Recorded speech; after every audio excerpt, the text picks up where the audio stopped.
रामचंद्र भगवान की बोले श्रीमद् भागवत भगवान की ठाकुर जी महाराज की बोले व्यास जी महाराज की समस्त देवी देवताओं की जय जय श्री राधे जय जय श्री राधे।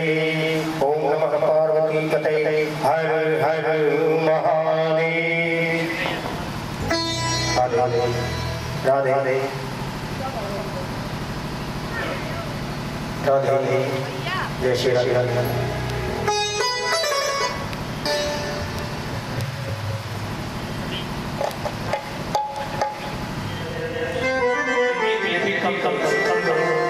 जय जय जय श्री राधे जय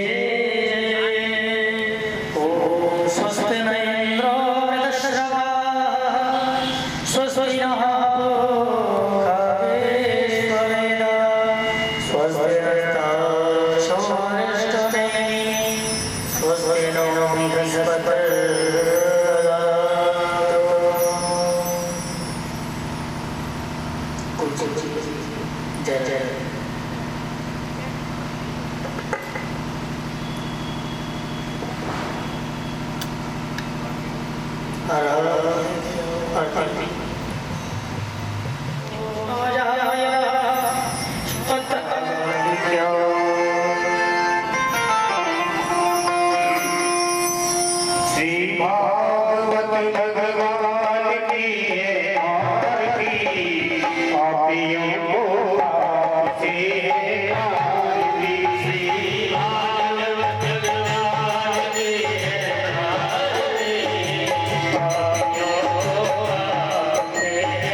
कल्याण हो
सब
लेकिन सबसे बड़ा तो होता है जो ज्ञान में बड़ा होता है। और सूत जी आपका ज्ञान हमसे छुपा नहीं है, हम जानते हैं।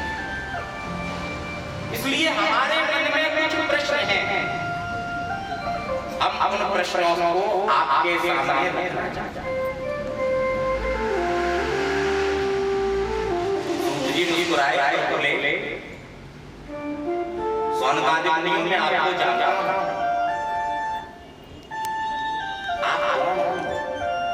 आप भगवान श्री कृष्ण के भक्त हो, तो आपको तो बलि करो, तेज आपका बन जाएगा।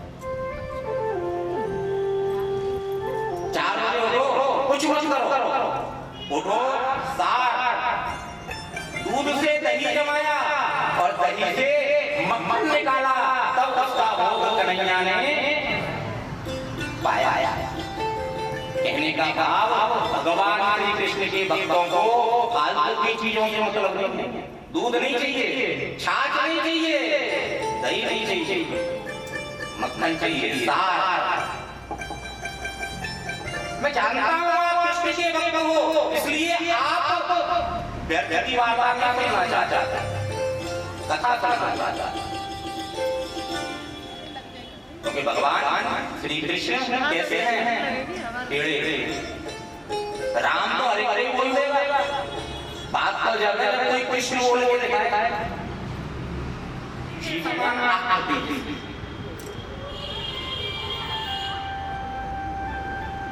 मुझे पता है आपको सार ग्रहण करना है, इसलिए मैं आपको श्रीमद् भागवत बताता हूं। बोले महाराज भागवत कथा, ये भागवत कथा क्या है? बोले भैया सुधा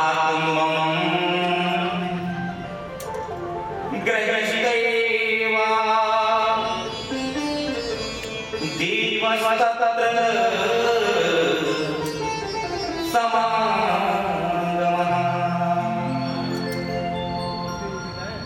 भैया जब परीक्षित की सभा में सुखदेव की कथा सुनाने के लिए बैठे तो आकाश मार्ग से देवता अमृत का रस लेकर गए और परीक्षित से बोले, परीक्षित जी आप एक काम करो, ये जो अमृत है ना, ये अमृत आप राजा परीक्षित को पिला। सुखदेव जी से कहे और जो कथामृत आप परीक्षित को पिलाना चाहते हैं, वो कथामृत आप हमको पिलाना है। सुखदेव जी ने परीक्षित से पूछा, परीक्षित एक बात बताओ, कौन सा अमृत लेना ग्रहण करोगे? कौन सा अमृत चाहिए आपको? एक तो देवताओं का अमृत है और एक श्रीमद् भागवत का अमृत है। जो देवताओं का अमृत है, उस अमृत को पान करने से आपके जीवन में कभी मृत्यु का प्रवेश नहीं होगा और श्रीमद् भागवत का अमृत पान करने से आपका कभी जन्म नहीं, मुक्त हो जाएगा। परीक्षित बोले भगवान इतनी लंबी उम्र पाता क्या करूंगा कि मेरे सामने मेरे पुत्र बहुत सब जाते रहे और मैं उनको देख देख करके शोक मनाता रहूं। मुझे तो आप अखंड बुलाइए, मेरा मन ब्रह्मा जी भी भागवत की महिमा को देख करके चुप रहे। सूत जी कहते हैं राजन, ये भागवत कथा सर्वप्रथम नारद जी ने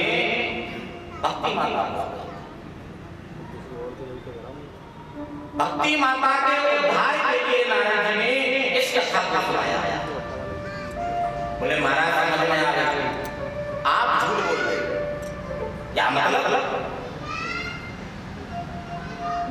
नारद जी कैसे कथा सुनवा सकते हैं? बोले भैया नारद जी ने ही कथा सुनवाई थी सनत कुमारों के द्वारा। बोले भाई तो आप और बोल रहे हो, तो दुकान वाले होते हैं ना, अपना सामान बेचने के लिए उसको बड़ा चला करके बताते हैं। बोले आप अपने शास्त्र की ज्यादा व्याख्या इसलिए कर रहे हो क्योंकि आप उसी को सुनाना चाहते हैं। भक्ति माता के उद्धार के लिए नारद जी ने कथा सुनाई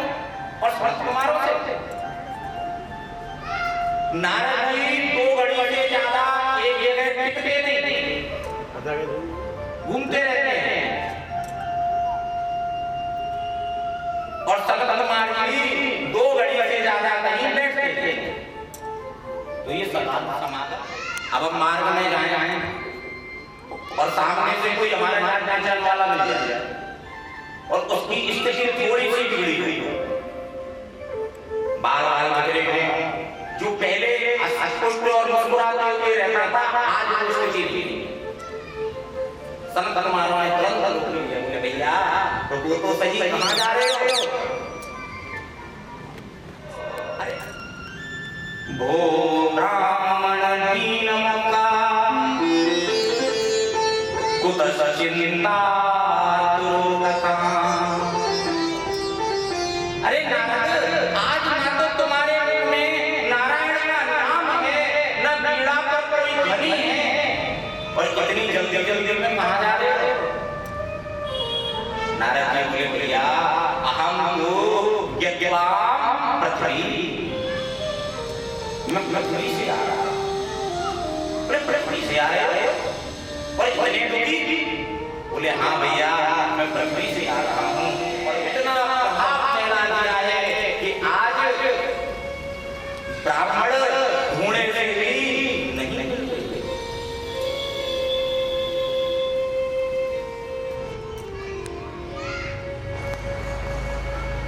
तीर्थों का सार ब्राह्मणों ने नष्ट कर दिया। और महाराज धर्म क्षेत्रे कुरुक्षेत्रे श्रीरंगम वेदवंदनम। मैं धर्म क्षेत्र गया, कुरुक्षेत्र गया, रामेश्वरम गया, क्या देखता हूं एक जगह लिखा हुआ था संन्यास आश्रम।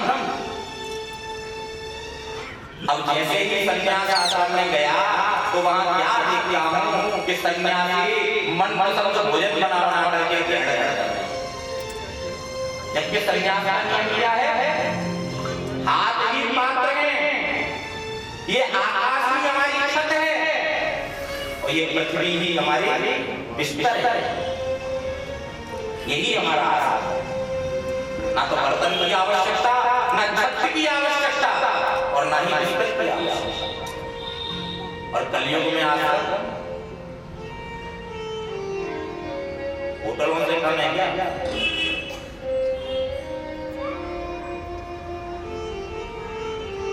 और आगे गया तो मैंने देखा एक जगह लिखा हुआ था ब्रह्मचर्य आश्रम,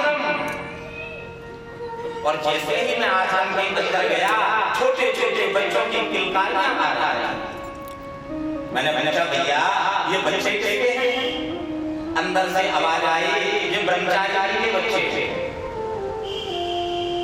मैं चकित रह गया, नाम ब्रह्मचारी और बालक आत्मा। मैं और आगे गया, क्या देखता हूं एक सुंदर महल बना हुआ है, और जैसे ही उस महल के अंदर गया मैंने पूछा भैया ये महल किसका है? अंदर से आवाज आई ये तो त्यागी की कुटिया है। जिन्होंने त्याग किया, जो त्यागी बन गए, वो महलों में रह रहे हैं। और आगे गया एक जगह से काफी शोर आ रहा था। मैंने पूछा भैया ये कौन सी जगह है? अंदर से आवाज आई भैया ये मौनी बाबा का आश्रम है। मौनी बाबा के यहाँ शोर मचा है, ब्रह्मचारियों के यहाँ बच्चों की किलकारियां गूंज रही हैं, त्यागी महलों में रह रहे हैं, और सन्यासी इसी में सो रहे हैं। और आजकल घर में बूढ़े माँ बाप को कोई नहीं पूछता। माता पिता जब बूढ़े हो जाते हैं ना तो उनको घर से बाहर निकालने का प्रयास करते हैं, वृद्धाश्रम ले जाने का प्रयास करते हैं। सरदार जी बोले तो क्या हो गया?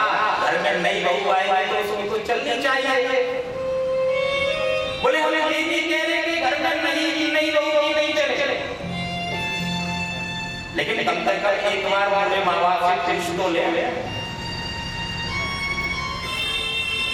जब सलाह लेनी होती है तो सियाल को बुद्धिदायक युद्ध महाभारत 2 सालों की दिन था। सकुनी इसके साथ थे। मेरे मन में भी भाव आया कि देवी तो सही क्या है।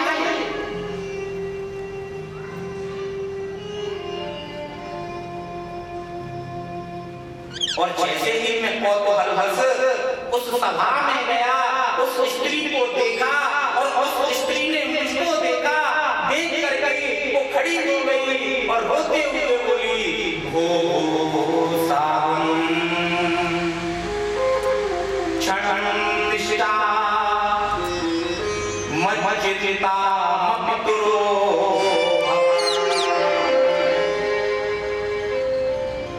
अरे भगवान कहाँ जा रहे हो? रुक जाओ, मेरा जो प्रश्न है उसको तो हटते जाओ। नारद जी ने पूछा कि आप कौन?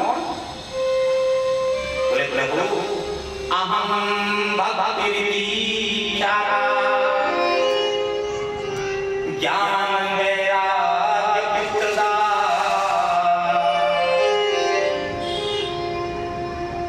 प्रभु मेरा नाम भक्ति है और ये जो गोद में मेरे युवक पड़े हुए हैं ये मेरे पुत्र हैं, ज्ञान और वैराग्य।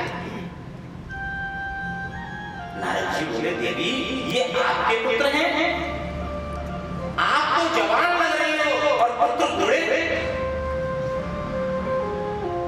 बोले प्रभु उत्पन्ना द्रविड़ी साहं प्रद्युम्न कर्णाटके गता। द्रविड़ देश में मेरा जन्म हुआ, कर्नाटक में मैं पली बड़ी हुई और जैसे ही महाराष्ट्र में आई मुझे बुढ़ापे में घेर लिया, गुजरात में पाखंड ने घेर लिया और जैसे ही मैं श्री धाम वृंदावन में आई तो क्या देखती हूँ मैं तो हो गई जवान और बाला गए। धन्यम वृंदावन भक्ति विरक्ति यत्चा। धन्य है वो श्री धाम वृंदावन जहाँ भक्ति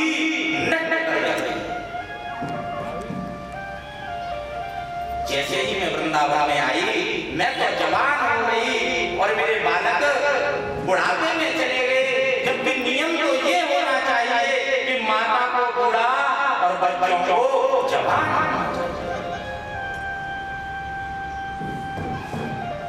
सूत जी महाराज कहते हैं सौन भादवानियों में। नारद जी बोले देवी भक्ति तुम क्यों मिलाप करती हो?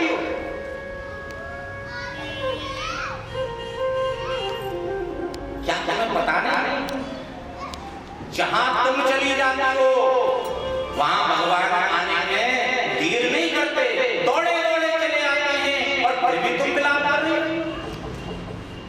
बोले भगवान आप सबसे अच्छा यदि कोई मित्र है तो वो भाई है। भाई से अच्छा कोई मित्र नहीं होता। भाई से कितनी भी दुश्मनी हो जाए लेकिन भाई कभी साथ नहीं छोड़ता। चलो सीधी रास्ता चाहे देर क्यों ना हो और बैठो सगे भाइयों में चाहे बैर क्यों ना हो।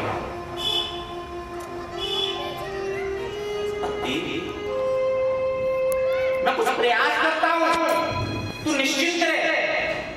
अभी कुछ ना कुछ प्रयास करूंगा और मुझे विश्वास है मेरे प्रयास करने से ज्ञान वैराग्य खड़े हो जाएगा। महाराज कहते हैं वेद पाठे मोहर पाठे गीता पाठे मोहर मोहर। अब तो वेद पाठ करने लगे। सरकार बोले नारद जी, एक छोटी सी बात नहीं जानते सत्कर्म क्या होता है? सत्कर्म कहते हैं सत्य का संग, सत्य कार्य, और भागवत से अच्छा सत्कर्म तो कोई नहीं हो सकता। आप एक काम करो,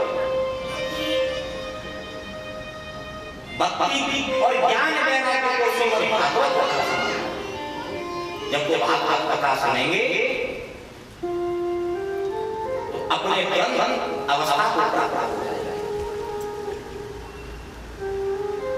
बोले भगवान कहाँ स्थान बनाया है? बोले कोई ऐसा स्थान देखो जहाँ सुंदर आसन लग जाए, किसी भी प्रकार का कोई शोर शराबा ना हो।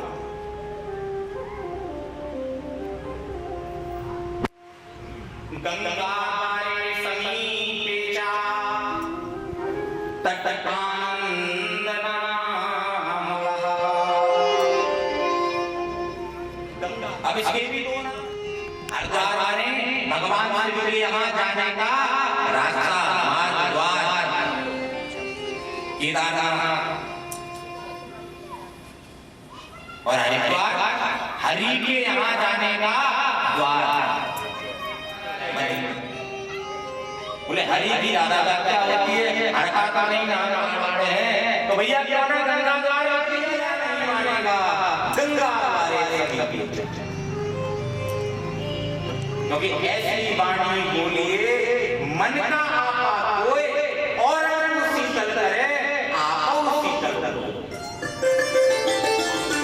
भागवत में एक सब बड़ा विचार करके लिखा गया है, क्योंकि भागवत के लेखक कौन है? कौन है भागवत के लेखक? वेद व्यास तो रचयिता हैं, उन्होंने तो बोला था गणेश जी, कायदा लिखी थी, लेखनी तो की नहीं, मोरपंख भी नहीं था। क्या नाम है दूसरा नाम का? एक लाख को तोड़ करके कलम बनाई और पहाड़ों में लिखा। तो पहले लेखक कौन हुए? गणेश जी महाराज। क्योंकि जो बोलता है वो लिख नहीं पाएगा और जो लिखेगा वो बोल नहीं पाएगा। आगे प्रसंग आएगा,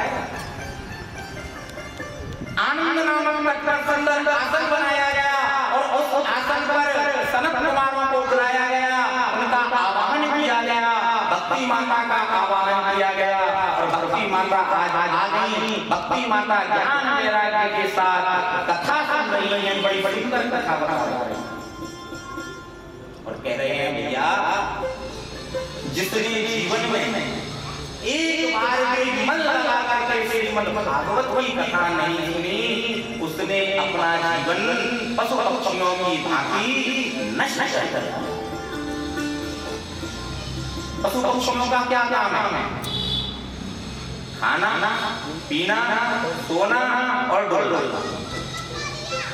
और आज मनुष्य का क्या रह गया है? 6 घंटा काम लेंगे, 6 घंटे सो लेंगे, 6 घंटे धन कमाने में निकल जाएंगे, लेकिन उनसे कह दो 6 घंटा भगवान का भजन कर लो। अरे 6 मत मरो, 1 घंटा कर लो। एक घड़ी आधी घड़ी आधी ले पुनि आदि तुलसी संगत साधु की हरे ओ। एक घड़ी, एक घड़ी नहीं, आधी घड़ी ले लो, आधी में से आधी ले लो। और जब कितना समय देने लग जाओगे ना, फिर देखो कितना आनंद आता है। भैया उसने पशु पक्षियों की भांति इस शरीर को नष्ट किया, उसने अपनी मां के गर्भ को भी कलंक कर दिया। भाई पशु पक्षियों में क्या भेद है? कोई भेद नहीं है, उनकी भी दो आंख, हमारी भी दो आंख। जो कि जैसे उनका शरीर वैसे हमारा शरीर। हम भक्ति कर सकते हैं, हम दान कर सकते हैं, हम पुण्य कर सकते हैं, वो ये नहीं कर सकते। बड़ी सुंदर कथा सुना रहे हैं और कथा में कहते हैं सत्कर्म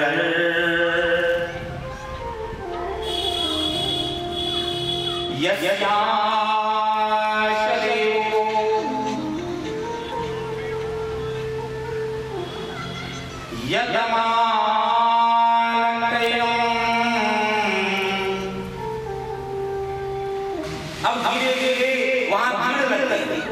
जब कथा प्रारंभ हुई, लोग धीरे धीरे भीड़ लगने लगी और नारायण जी क्या करते, घरों में जाते और सबसे कहते भैया थोड़ी देर समय निकाल करके कथा सुनो।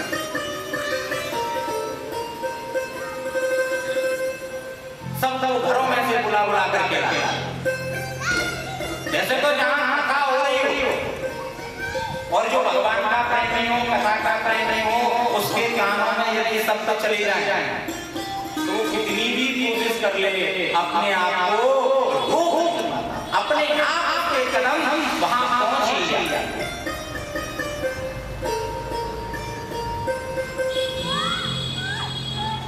ये मानवा पापकृतस्तु सर्वदा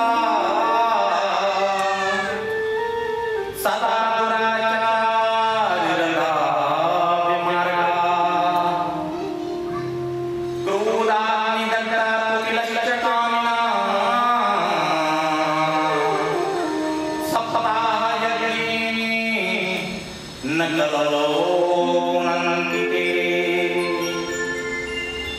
जिस मनुष्य ने जीवन भर पाप कर्म किया हो, कभी भगवान का नाम न लिया हो, यदि उसके नाम से भी यदि श्रीमद् भागवत कथा करा दी जाए तो उसका भी कल्याण।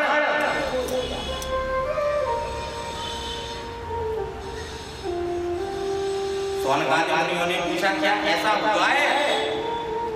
बोले हाँ, सनत कुमार जी बता रहे हैं। बोले तुंगभद्रातटे पूर्वम भूतपत्तममुत्तमम्। तुंगभद्रा नदी के तट पर एक ब्राह्मण रहता था जिसका नाम था आले और जिसकी पत्नी थी धुंधुली। यथा नाम तथा गुण, जो नाम होता है बच्चे के अंदर वही गुण पाए जाते हैं। और अपने आप की पद्धति है, जब बालक का जन्म होता है तो उसका नक्षत्र देखा जाता है, उस नक्षत्र में उसका नाम निकलता है, उसके देवता होते हैं। और हम क्या करते हैं, हमारे घर वालों ने राशि का नाम नहीं रखते, हमारे यहाँ राशि का नाम नहीं रखते, इसलिए हमने टिंकू रख दिया। टिंकू रख दिया। अरे भैया, जिस देवता के नक्षत्र में उसका जन्म हुआ है वह उसी का नाम है और उसी के गुण उसमें विद्यमान होंगे, तो क्यों नाम बदल रहे हो? भगवान श्री राम का नाम कुंडली के आधार पर, भगवान श्री कृष्ण का नाम भी कुंडली के आधार पर। हाँ, ये नियम है कि एक बच्चे के हम 3 नाम रख सकते हैं, 3 नाम रख सकते हैं। एक जन्मपत्री का नाम, एक व्यवहारिक जिससे हमारी पहचान है वो नाम, और दूसरा प्यार का।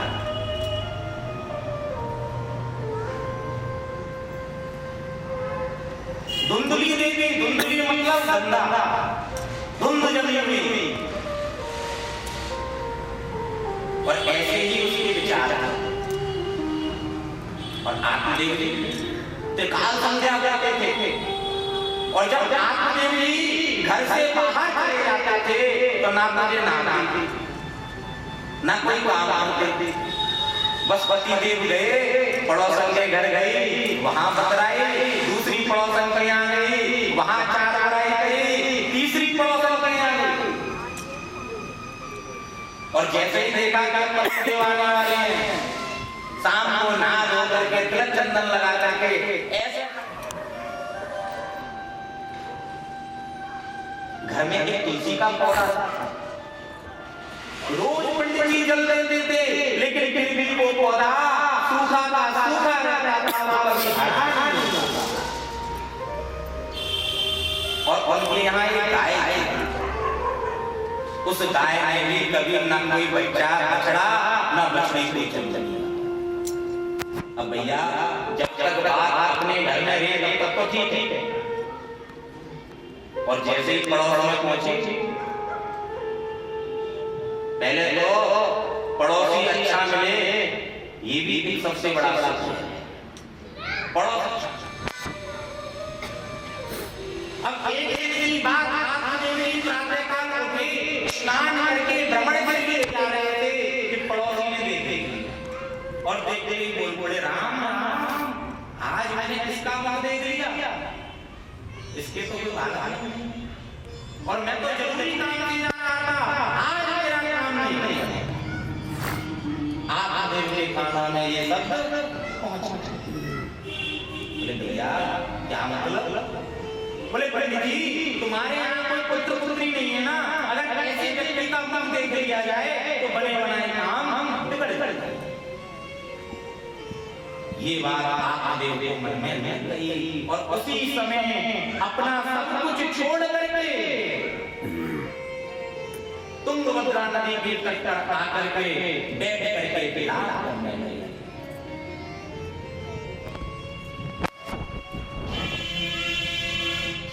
उधर से एक संत आ रहा है। संत कौन होता है? लाल कपड़े पहन लो संत, पीले कपड़े पहन लो संत, जटा डालो दो चार माला पहन लो, उसे संत उससे कहते हैं जब मनुष्य के जीवन में कठिनाई आए तब उस संत के द्वारा उसका हाल हो जाए, उसी को संत कहते हैं। और वास्तविक संत हर किसी को नहीं मिलता। संत लोग होते हैं, अभी कुंभ में 5.5 लाख से ज्यादा संतों ने स्नान किया था, और जब के साथ वो संतों में बांटे हैं, संत अपने आप को भूल गए।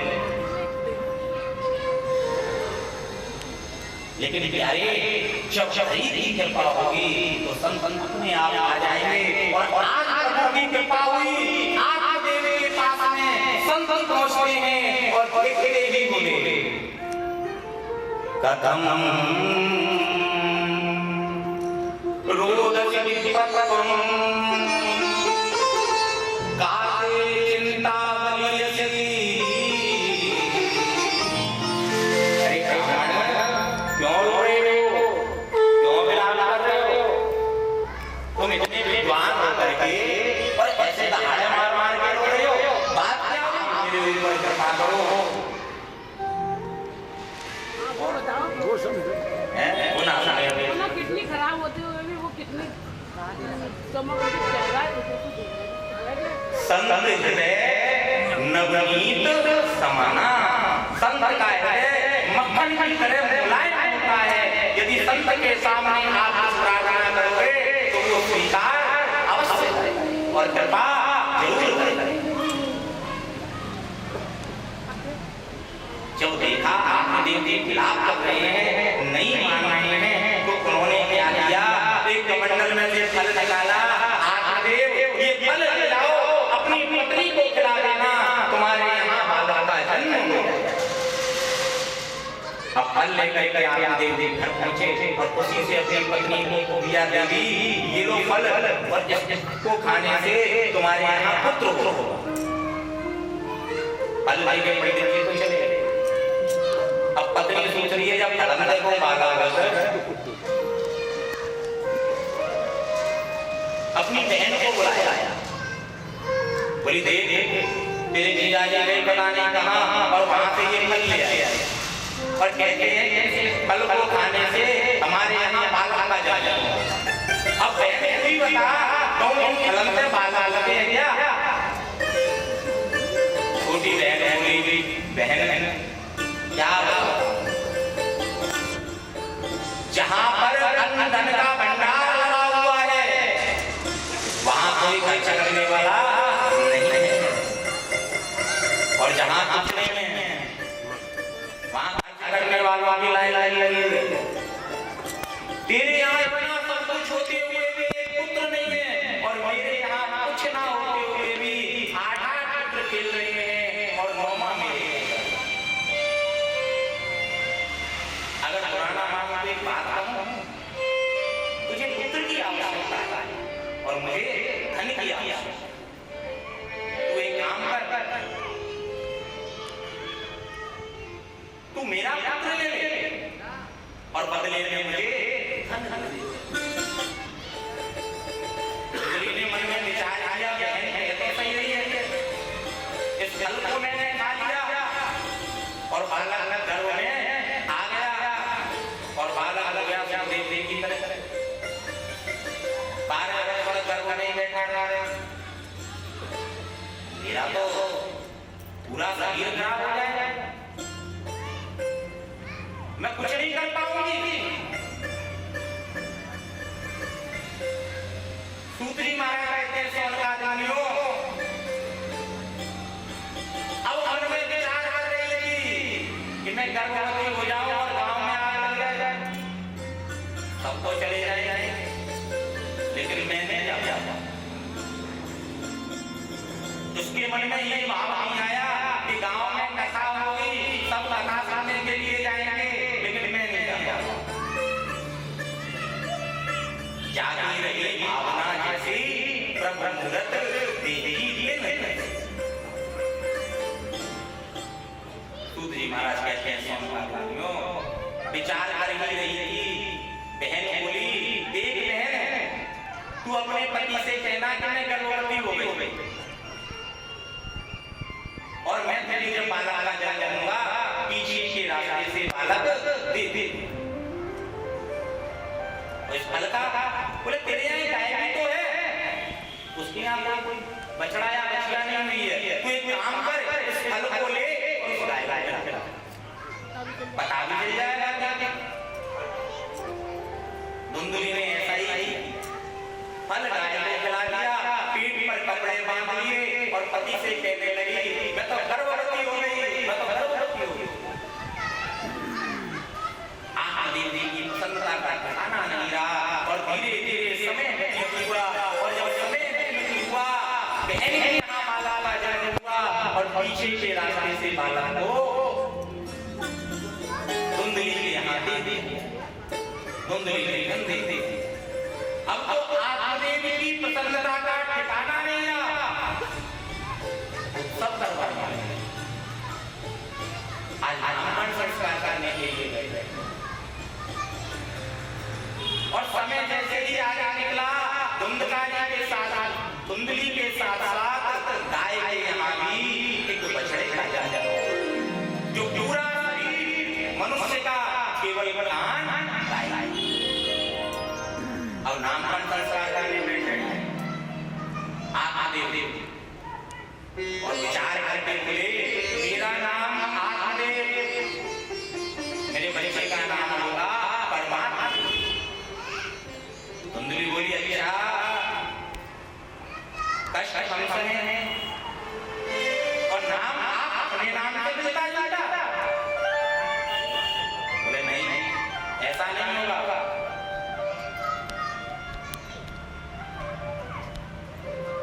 जब कष्ट हमने सहा है तो नाम भी हमारे नाम से मिलता जुलता होगा।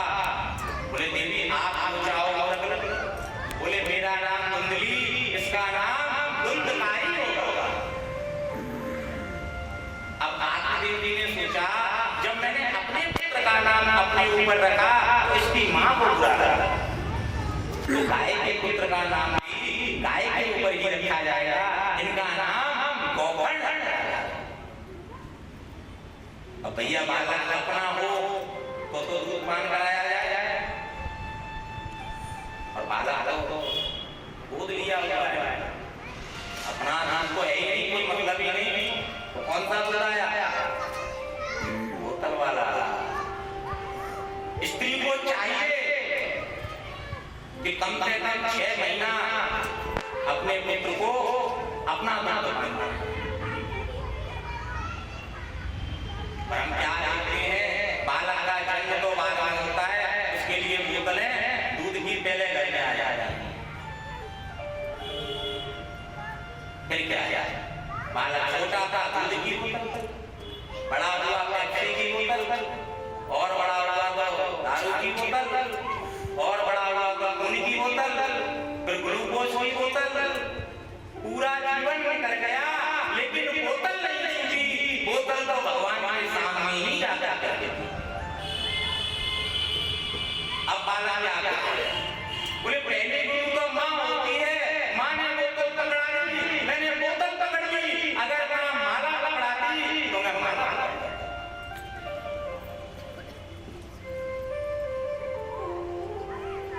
गोकर्णा पंडितो ज्ञानी द्वंद्वकारी गोकर्ण तो संत का प्रसाद है,